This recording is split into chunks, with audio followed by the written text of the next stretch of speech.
Sitamarhi. Music by Riya studio Khagaria.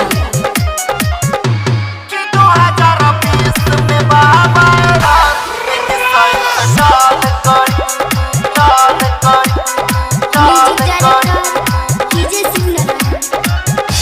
हे छठी देवी मैया सूर्य के पास कॉल करी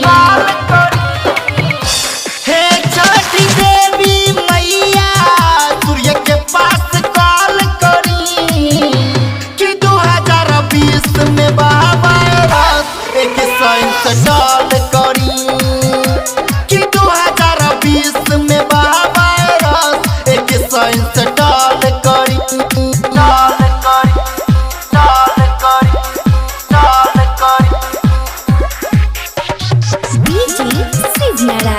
Sitamarhi. Music by Riya studio Khagaria. 2020 में बाबा एक साल तहरे कृपा से छठी बरत कइलस तोनी के शक्ति बचाइलस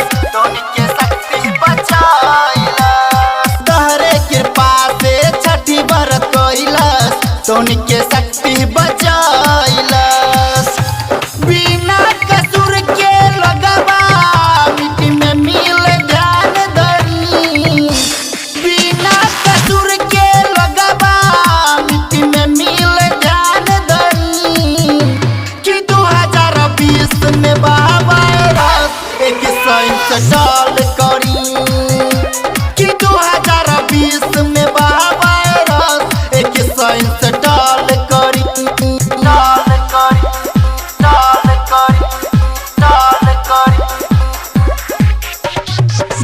music by Riya studio Khagaria. 2020 में बाबा एक साल राजीव कहेला बड़े सबके धड़कन मिले न कतहूँ